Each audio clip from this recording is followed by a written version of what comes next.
அதிகாரம் 22. கர்த்தர் சொன்னது: நீ யூதா ராஜாவின் அரமனைக்கு போய் அங்கே சொல்ல வேண்டிய வசனம் என்னவென்றால், தாவீதின் சிங்காசனத்தில் வீற்றிருக்கிற யூதாவின் ராஜாவே, நீரும் உம்முடைய ஊழியக்காரரும் இந்த வாசல்களுக்குள் பிரவேசிக்கிற உம்முடைய ஜனமும் கர்த்தருடைய வார்த்தையை கேளுங்கள். நீங்கள் நியாயமும் நீதியும் செய்து பறிகொடுத்தவனை ஒடுக்குகிறவனுடைய கைக்கு தப்புவியுங்கள். நீங்கள் பரதேசியையும் திக்கற்றவனையும் விதவையையும் ஒடுக்காமலும் கொடுமை செய்யாமலும் இவ்விடத்தில் குற்றமில்லாத இரத்தத்தை சிந்தாமலும் இருங்கள்.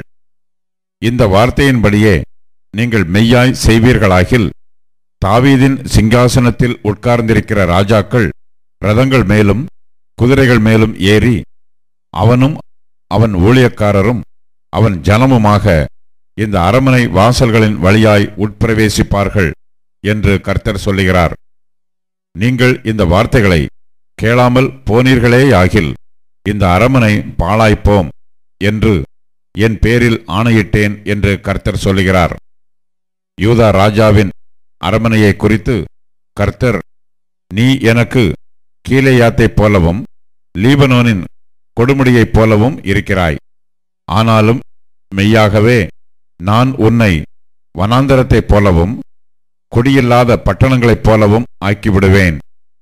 சங்காரக்காரரை அவரவர் ஆயுதங்களோடும் கூட நான் உனக்கு விரோதமாக ஆயத்தப்படுத்துவேன். உன் உச்சிதமான கேதுருக்களை அவர்கள் வெட்டி அக்கினியிலே போடுவார்கள்.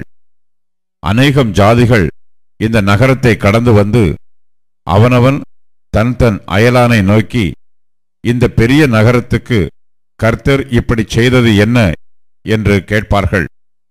அதற்கு பிரதியுத்தரமாக அவர்கள் தங்கள் தேவனாகிய கர்த்தரின் உடன்படிக்கையை விட்டுவிட்டு அந்நிய தேவர்களை பணிந்து கொண்டு அவைகளுக்கு ஆராதனை செய்தபடியினால் இப்படி ஆயிற்று என்பார்கள் என்று சொல்லுகிறார்.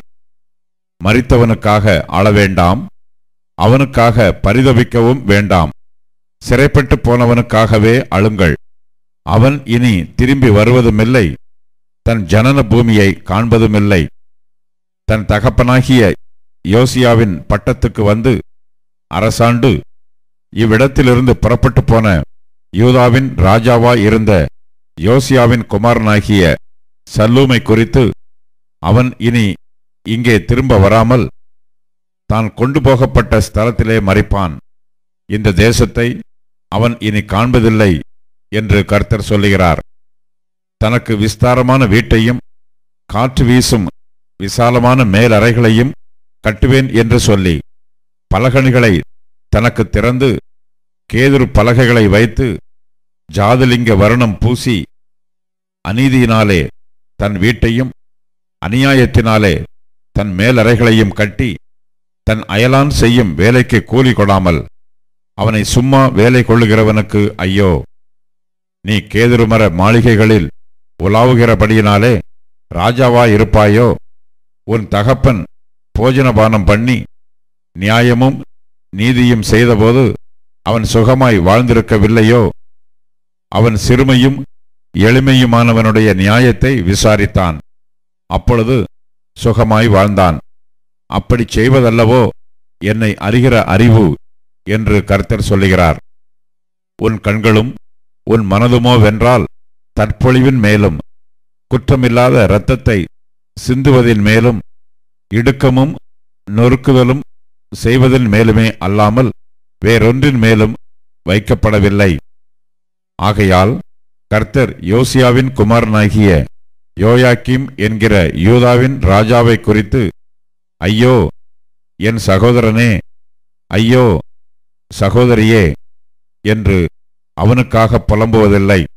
ஐயோ ஆண்டவனே, ஐயோ அவருடைய மகத்துவமே என்று அவனுக்காக புலம்புவதில்லை. ஒரு கழுதை புதைக்கப்படுகிற வண்ணமாய் அவன் எருசலேமின் வாசல்களுக்கு வெளியே இழுத்தெறிந்து புதைக்கப்படுவான் என்று சொல்லுகிறார். லீபனோனின் மேலேறி புலம்பு, பாசானில் உரத்த சத்தமிடு, ஆபரீமிலிருந்து கூப்பிட்டு கொண்டிரு. உன் நேசர் அனைவரும் முறிந்தார்கள். நீ சுகமாய் வாழ்ந்திருக்கையில் நான் உனக்குச் சொன்னேன், நீ கேளேன் என்கிறாய். உன் சிறு வயது முதல் நீ என் சத்தத்தை கேளாமற் போகிறதே உன் வழக்கம். உன் மேய்ப்பர்கள் எல்லாரையும் காற்று அடித்துக் கொண்டு போகும். உன் நேசர் சிறைப்பட்டு போவார்கள். அப்போதல்லவோ உன் எல்லா பொல்லாப்பின் நிமித்தமும் நீ வெட்கப்பட்டு இலச்சை அடைவாய். லீபனோனில் வாசமாயிருந்து கேதுரு மரங்களில் கூடுகட்டுக் கொண்டிருக்கிறவளே, வேதனைகளும் பிள்ளை பெறுகிறவளுக்கு ஒத்த வாதையும் உனக்கு வருகையில் நீ எவ்வளவு பரிதபிக்கப்படத்தக்கவளாய் இருப்பாய். யூதாவின் ராஜாவாகிய யோயாக்கீமின் குமாரன் கோனியா என் வலதுகையின் முத்திரை மோதிரமாயிருந்தாலும் அதிலிருந்து உன்னை கழற்றி எரிந்து போடுவேன் என்று என் ஜீவனைக் கொண்டு சொல்லுகிறேன் என்று கர்த்தர் சொல்லுகிறார். உன் பிராணனை வாங்க தேடுகிறவர்களின் கையிலும் நீ பயப்படுகிறவர்களின் கையிலும் உன்னை ஒப்புக் கொடுப்பேன். பாபிலோன் ராஜாவாகிய நேபுகாத் நேச்சாரின் கையிலும் கல்தேயரின் கையிலும் ஒப்புக் கொடுப்பேன். உன்னையும் உன்னை பெற்ற தாயையும் உங்கள் ஜனன பூமி அல்லாத அந்நிய தேசத்திலே துரத்தி விடுவேன். அங்கே சாவீர்கள்.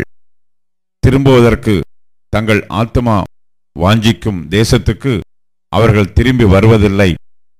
கோனியா என்கிற இந்த மனுஷன் அவமதிக்கப்பட்ட உடைந்த சிலையோ, ஒருவரும் விரும்பாத பாத்திரமோ, அவனும் அவன் சந்ததியும் தள்ளுண்டதும் தாங்கள் அறியாத தேசத்திலே துரத்திவிடப்பட்டதும் ஏது? தேசமே, தேசமே, தேசமே, கர்த்தருடைய வார்த்தையை கேள். இந்த புருஷன் சந்தானமற்றவன், தன் நாட்களில் வாழ்வடையாதவன் என்று இவனை குறித்து எழுதுங்கள். அவன் வித்தில் ஒருவனாகிலும் வாழ்வடைந்து தாவீதின் சிங்காசனத்தில் வீற்றிருந்து யூதாவில் அரசாளப் போகிறதில்லை என்று கர்த்தர் சொல்லுகிறார்.